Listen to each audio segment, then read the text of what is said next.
Halo sobat-sobat pecinta ngoprek, kita berjumpa lagi ya.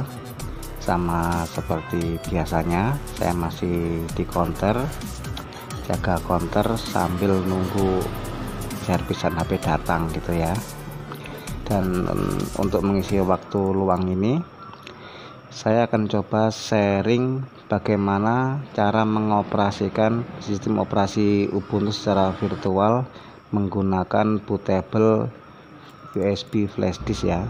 Dan sistem operasi Ubuntu secara virtual ini bisa juga digunakan untuk mengamankan data-data atau dokumen penting kita supaya bisa diamankan ya apabila Windows kita mengalami error atau masalah yang lainnya. Dan ini flash disk yang akan saya gunakan untuk mengoperasikan sistem operasi Ubuntu secara virtual. Flash disk ini berukuran 2 GB. Bagi sobat-sobat semua, kita mulai saja ya. Saya akan tancapkan flash disk saya pada laptop. Dan ini isi yang ada pada flash disk saya akan format dan akan saya injek dengan Ubuntu 10.10 ya, karena yang sudah ada file ISO-nya. Kalau untuk yang Ubuntu terbaru 20.04 Vokal Fossa, saya belum punya file ISO-nya ya, belum saya download. Saya akan cek ulang isi flash disk-nya, dan ini sudah kosong ya, sudah terformat semua. Dan saya akan injek lagi Ubuntu 10.10 menggunakan aplikasi Rufus ya. Di video sebelumnya saya sudah sharing, sobat-sobat bisa lihat di video saya yang lalu ya. Dan ini flash disk sudah terbaca dan saya klik select, lalu kita pilih ya file ISO-nya di mana kita simpan. Jika sudah ketemu ya kita klik open. Lalu di sini di volume label sudah terdeteksi ya Ubuntu 10.10 ISO-nya. Lalu kita klik start. Lalu kita klik OK. Nah, di sini akan diproses ya. Ini membutuhkan waktu yang cukup lama. Dan untuk ini videonya akan saya percepat ya supaya durasinya juga tidak terlalu lama. Jika nanti sobat-sobat mencoba sendiri di rumah pada tahap proses ini bisa disambi ya, sambil minum kopi supaya tidak terlalu lama menunggunya. Dan karena videonya saya percepat, ini sudah selesai. Kemudian saya klik close.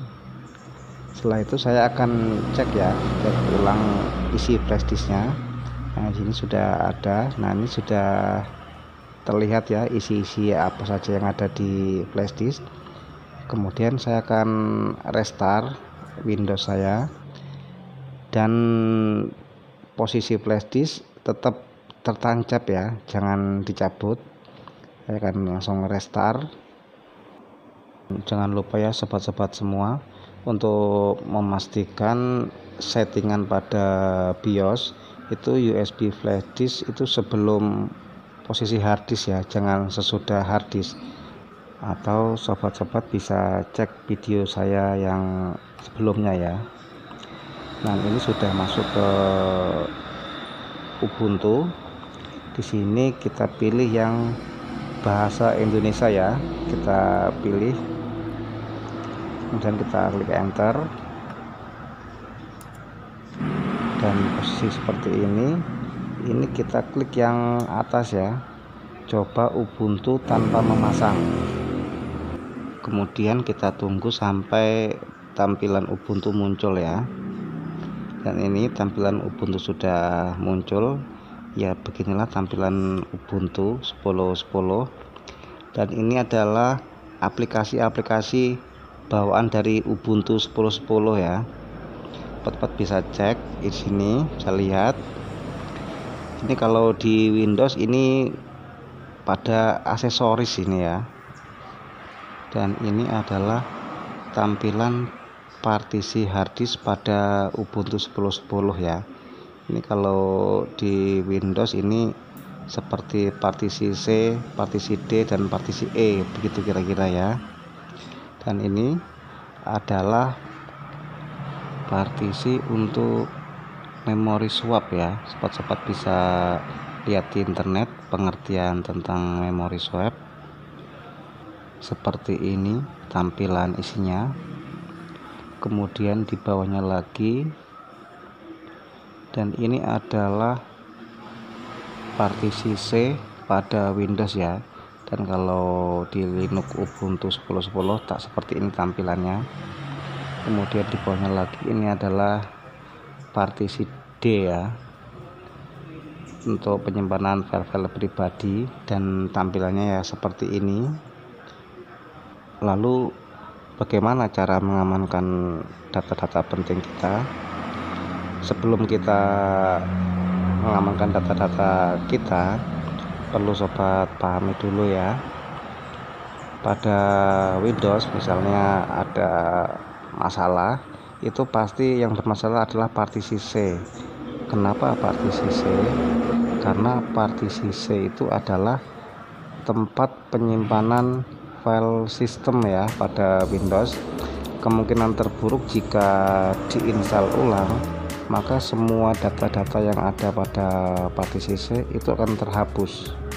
Untuk itu, jika sebelum diinstal ulang, sobat-sobat bisa mengamankan dokumen penting sobat.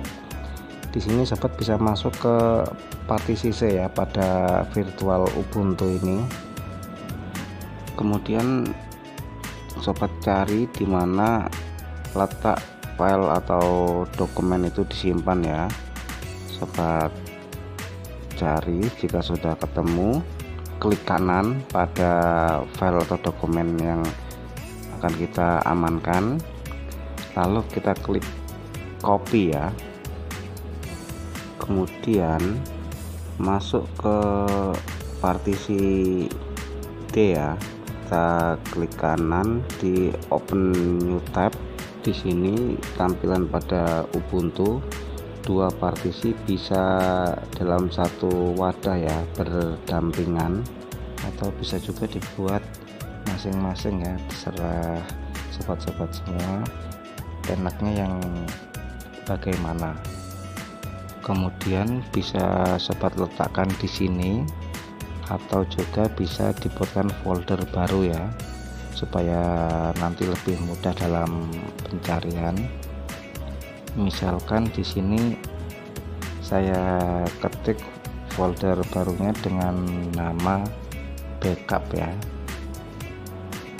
Kemudian file atau dokumennya bisa diletakkan atau dipaste di sini. Nah, ini sudah selesai dalam mengcopy file atau dokumen ya. Begitulah kira-kira cara mengamankan file atau dokumen dari partisi C Windows ke partisi D ya. Baik sobat-sobat semua, demikian sharing dari saya cara mengamankan data di partisi C Windows ke partisi D ya. Semoga ini bermanfaat untuk sobat-sobat semua. Selamat mencoba, salam ngoprek dan berkah dalam.